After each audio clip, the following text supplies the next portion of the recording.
Dalam sebuah riwayat diceritakan bahwa Nabi Muhammad SAW semasa hidupnya selalu mempercepat langkahnya ketika melalui kota ini. Bahkan Nabi SAW tidak pernah menoleh ke kanan atau kiri. Selain itu, Ibnu Battuta juga pernah menceritakan adanya rombongan karavan yang enggan berhenti di Madain Saleh. Konon, keengganan ini disebabkan karena Madain Saleh merupakan kota yang terkutuk.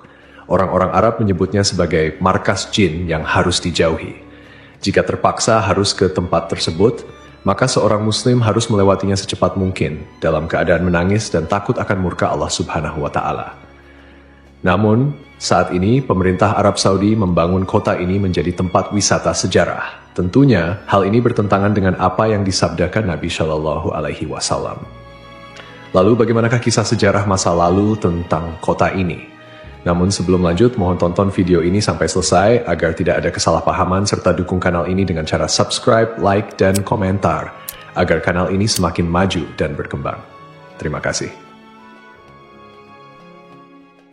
Al-Ula, atau dikenal juga sebagai Madain Saleh, menyuguhkan gurun pasir yang menakjubkan karena dikelilingi oleh gunung dan tebing yang tinggi. Menariknya, tebing tersebut dipahat dan diukir dengan bentuk yang khas. Kaum Samud adalah masyarakat yang terkenal dengan keahlian mereka dalam bercocok tanam, beternak, dan arsitektur. Namun, keahlian tersebut membuat mereka sombong dan merendahkan kaum lain. Gaya hidup mereka dipenuhi kemaksiatan seperti mabuk-mabukan, berzina, dan berfoya-foya. Melihat penyimpangan ini, Allah Subhanahu wa Ta'ala mengutus Nabi Saleh alaihi salam untuk mengajak mereka kembali ke jalan yang benar. Nabi Saleh menyeru, "Hai kaumku, sembahlah Allah. Sekali-kali tidak ada bagimu Tuhan selain Dia. Dia telah menciptakan kamu dari bumi dan menjadikan kamu pemakmurnya. Karena itu, mohonlah ampunannya, kemudian bertobatlah kepadanya. Sesungguhnya Tuhanku amat dekat rahmatnya dan memperkenankan doa hambanya." Namun, seruan Nabi Saleh ditolak oleh sebagian besar kaum Samud, terutama orang-orang kaya dan berkedudukan tinggi. Mereka berkata, "Hai Saleh, sesungguhnya kamu sebelum ini adalah seorang di antara kami yang kami harapkan. Apakah kamu melarang kami untuk menyembah apa yang disembah oleh bapak-bapak kami? Sesungguhnya kami ragu dan khawatir terhadap agama yang kamu serukan kepada kami." Suatu ketika kaum Samud berkumpul di suatu tempat, lalu Nabi Saleh mendatangi mereka, menyeru mereka kepada Allah, mengingatkan, memberi nasihat, dan menyampaikan perintah kepada mereka. Namun mereka menantang Nabi Saleh, "Jika engkau bisa mengeluarkan seekor unta betina bunting dengan ciri seperti ini dan itu dari batu besar ini," mereka menunjuk batu besar di sana dan menyebutkan sejumlah ciri yang mereka inginkan. Nabi Saleh kemudian berkata kepada mereka, "Bagaimana menurut kalian jika aku penuhi permintaan seperti yang kalian inginkan? Apakah kalian mau beriman kepada kebenaran yang aku sampaikan dan mempercayai risalah yang diutuskan kepadaku?" Mereka menjawab, "Ya." Nabi Saleh kemudian mengambil perjanjian mereka atas hal itu. Setelah itu, Nabi Saleh menghampiri tempat salat lalu salat kepada Allah Subhanahu wa Ta'ala sebagaimana yang Dia takdirkan untuknya. Setelah itu, ia memanjatkan doa kepada Allah Subhanahu wa Ta'ala agar permintaan mereka dikabulkan. Allah Subhanahu wa Ta'ala kemudian memerintahkan bongkahan batu besar tersebut untuk mengeluarkan seekor unta besar dan bunting dengan ciri-ciri tepat seperti yang mereka inginkan.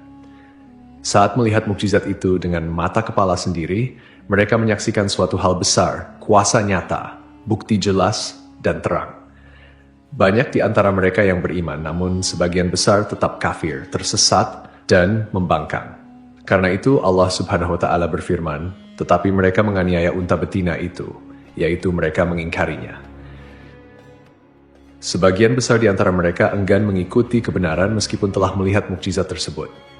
Di antara tokoh yang menyatakan beriman adalah Junda bin Amr bin Muhallah bin Labid bin Jawas. Ia termasuk salah seorang pemimpin kaum Samud yang tetap berpegang teguh pada Islam. Yang menghalangi lainnya untuk beriman adalah Zu'ab bin Labid, Habab si pemilik berhala-berhala kaum Samud, Rabab bin Sya'ar bin Jalmus. Junda mengajak saudara sepupunya Syihab yang juga seorang pemuka kaum Samud untuk masuk Islam. Syihab bermaksud untuk masuk Islam, tetapi dihalang-halangi oleh para pembesar Samud yang masih kafir. Akhirnya, Syihab kembali ke barisan orang-orang kafir. Karena itu, Nabi Saleh berkata kepada mereka, "Ini seekor unta betina dari Allah. menyandarkan unta tersebut kepada Allah sebagai bentuk kemuliaan dan keagungan, sebagaimana istilah Baitullah atau Abdullah, sebagai mukjizat untukmu, yaitu sebagai bukti kebenaran ajaran yang aku sampaikan kepada kalian. Biarkanlah ia makan di bumi Allah, janganlah disakiti, nanti akibatnya kamu akan mendapatkan siksaan yang pedih. Quran Surat Al-A'raf ayat 73. Pada mulanya, mereka menyepakati bahwa unta tersebut boleh berada di tengah-tengah mereka, memakan rerumputan dimanapun dalam kawasan mereka, dan mendatangi air pada hari-hari tertentu. Ketika unta itu datang ke tempat minum, ia meminum air sumur kaum Tsamud selama sehari penuh, sementara kaum Tsamud menunda keperluan air mereka hingga hari berikutnya. Mereka meminum air susu unta tersebut hingga kebutuhan mereka terpenuhi.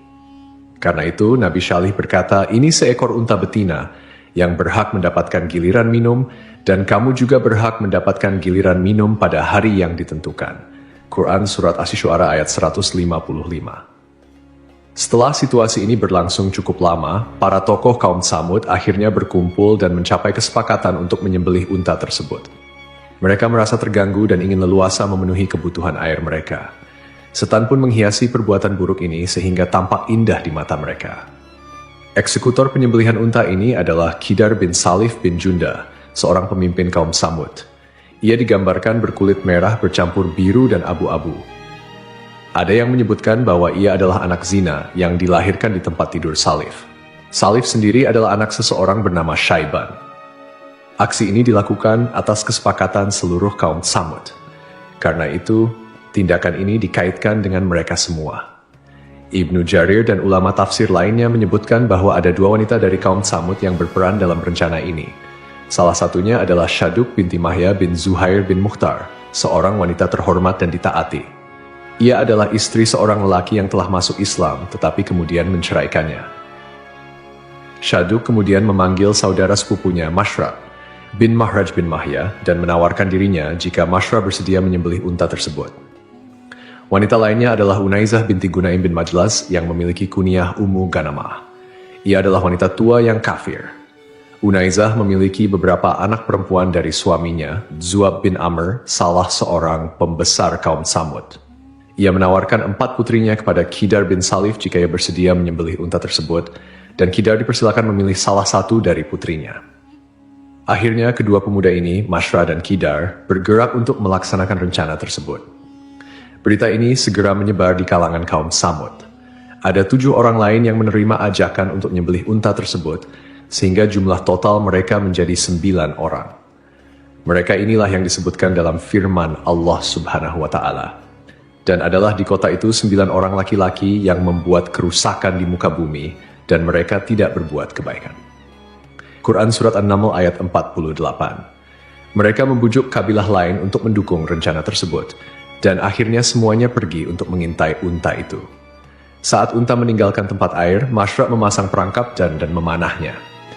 Setelah itu, ia menikam kedua lambung unta tersebut untuk mendorong rekan-rekannya melakukan serangan. Qidar menebaskan pedang ke arah unta tersebut tepat mengenai urat pada bagian keting belakang kaki. Akibatnya, unta itu tersungkur ke tanah dan mengeluarkan suara keras. Dari perutnya, janin yang sedang dikandungnya pun keluar. Diriwayatkan bahwa saat mereka menyembelih unta, orang pertama yang menyerang adalah Qidar bin Salif. Semoga laknat Allah atasnya. Qidar menyembelih unta itu hingga jatuh tersungkur. Lalu yang lainnya menyerang dengan pedang dan memotong-motong tubuh unta tersebut. Ketika anak unta melihat kejadian itu, ia melarikan diri, naik ke atas gunung, dan mengeluarkan suara keras sebanyak 3 kali. Setelah itu, ia masuk ke dalam bongkahan batu besar dan menghilang di sana. Nabi Syalih berkata kepada mereka, "Bersukarialah kamu semua di rumahmu selama 3 hari." Quran Surat Hud ayat 65. Ancaman ini diberikan setelah mereka menyembelih unta yang merupakan mukjizat dari Allah. Namun kaum Tsamud tetap tidak mempercayai peringatan tersebut. Bahkan pada sore harinya mereka merencanakan untuk membunuh Nabi Syalih.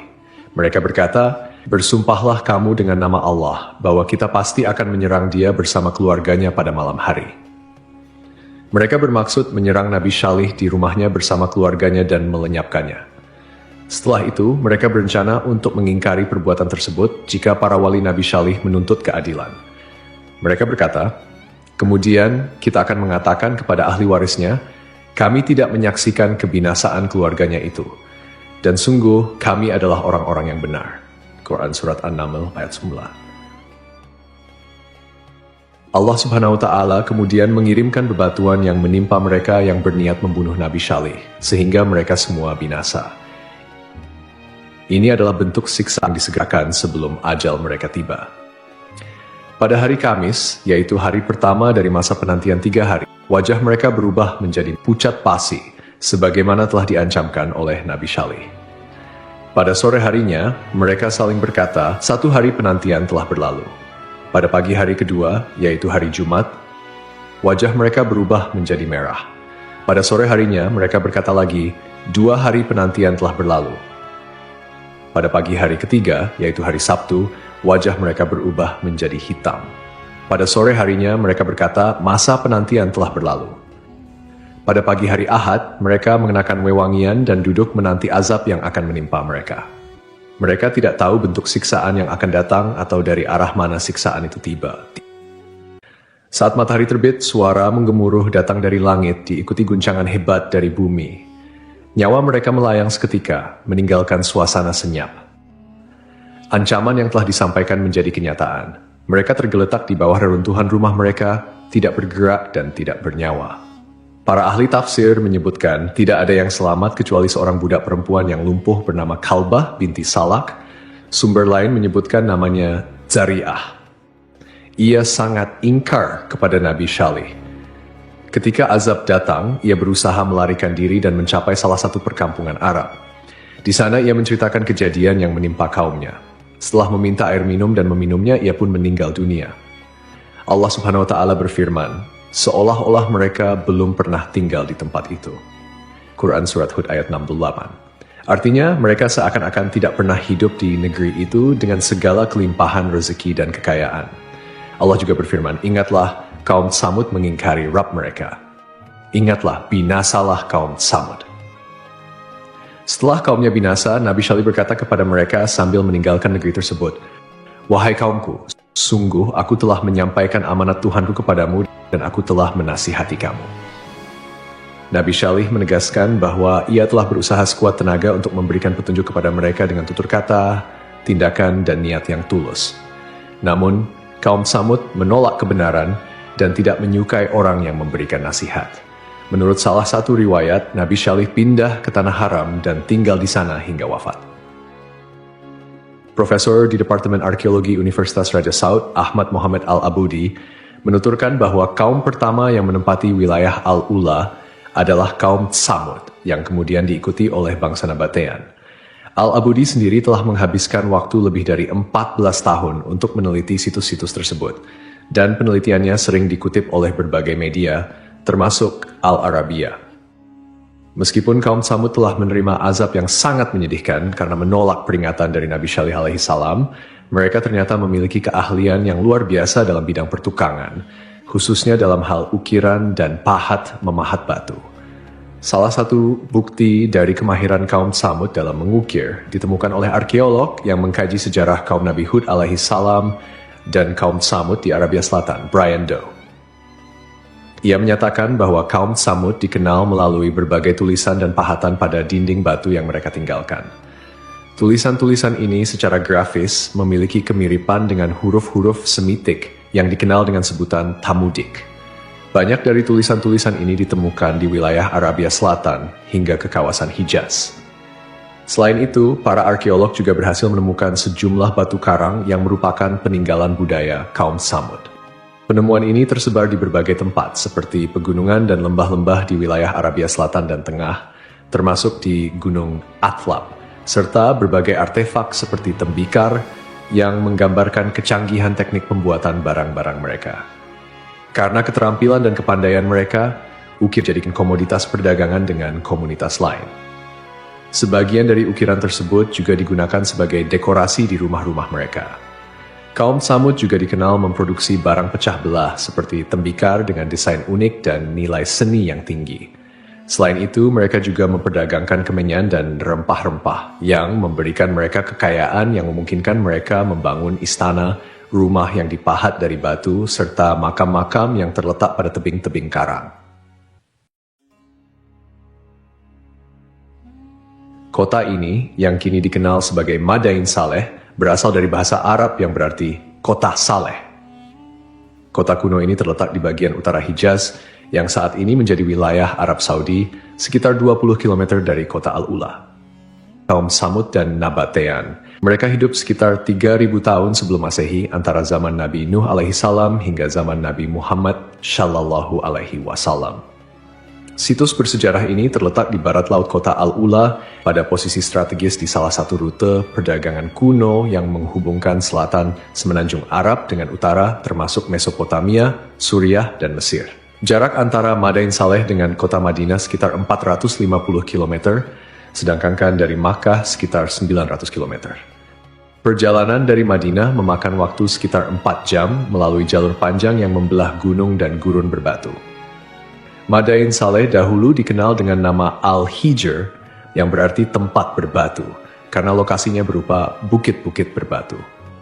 Nama ini bertahan hingga abad ke-14 Masehi, sebelum seorang wisatawan Andalusia mengganti namanya menjadi Madain Saleh, yang diambil dari nama Nabi Saleh alaihissalam. Jika kita mengunjungi Madain Saleh, kita akan menemukan peninggalan kaum Samud, yang disebutkan dalam Al-Quran sebagai kaum yang ingkar terhadap ajaran Nabi Saleh, hingga akhirnya mendapat azab dari Allah Subhanahu wa Ta'ala. Madain Saleh merupakan gugusan bebatuan pasir yang mengesankan. Bukit-bukit pasirnya memiliki warna beragam, dari merah, kuning, hingga putih. Bukit-bukit tersebut dipahat menjadi rumah-rumah dengan arsitektur yang menyerupai peninggalan Yunani dan Romawi kuno. Sebanyak 132 pahatan ditemukan di bukit-bukit tersebut. Pahatan-pahatan ini digunakan untuk berbagai fungsi seperti rumah, tempat pemujaan, dan makam. Pada tahun 2008, UNESCO menetapkan Madain Saleh sebagai situs warisan dunia. Kawasan ini memiliki luas sekitar 4.000 hektar dan menjadi situs warisan dunia pertama di Arab Saudi. Seiring berjalannya waktu, Kota Al-Ula telah mengalami perubahan signifikan, terutama dengan adanya implementasi Vision 2030 oleh pemerintah Arab Saudi. Dulu, Al-Ula adalah sebuah tempat yang tidak dikenal luas, bahkan merupakan tempat yang dilarang untuk dikunjungi oleh Nabi Shallallahu Alaihi Wasallam, seperti yang tercatat dalam hadis-hadis beliau. Namun, kini kota Al-Ula telah berubah menjadi tujuan wisata yang populer, dilengkapi dengan resor-resor mewah dan fasilitas modern. Pemerintah Arab Saudi saat ini tengah mengembangkan kota Al-Ula sebagai destinasi wisata internasional. Komisi Kerajaan untuk kota Al-Ula telah meluncurkan rencana pembangunan untuk wilayah tengah dan selatan yang dikenal dengan nama Path to Prosperity. Inisiatif ini bertujuan untuk menjadikan kota Al-Ula sebagai komunitas perkotaan dengan kualitas hidup yang lebih baik, serta menarik perhatian wisatawan dari seluruh dunia. Pengembangan ini juga sejalan dengan visi Arab Saudi 2030 yang berfokus pada transformasi ekonomi dan menjadikan negara ini sebagai tujuan wisata. Dari Ibnu Umar yang menuturkan, saat Rasulullah dan pasukan singgah di Tabuk, beliau singgah di Hijr, di dekat rumah-rumah kaum Samud. Orang-orang mengambil air dari sumur-sumur yang dulu digunakan kaum Samud. Dengan air itu, mereka membuat adonan, kemudian mereka memasang tungku. Rasulullah kemudian memerintahkan untuk menuangkan seluruh isi tungku dan memberikan adonan-adonan tersebut kepada unta. Setelah itu, beliau berlalu hingga singgah di sumur yang dulu digunakan unta Nabi Shalih untuk minum. Beliau melarang memasuki tempat-tempat suatu kaum yang pernah tertimpa siksa. Beliau bersabda, "Sungguh aku khawatir jika kalian tertimpa azab seperti yang pernah menimpa mereka." Rasulullah juga bersabda saat berada di perkampungan Hijr, "Janganlah kalian memasuki tempat-tempat mereka yang pernah tertimpa azab itu, kecuali dengan menangis. Jika kalian tidak menangis, jangan memasuki tempat-tempat mereka agar kalian tidak tertimpa azab seperti yang pernah menimpa mereka." Lantas, apa hukumnya Muslim mendatangi Al-Ula atau Madain Saleh? Ada beberapa kebingungan mengenai kota Al-Ula dan Madain Saleh.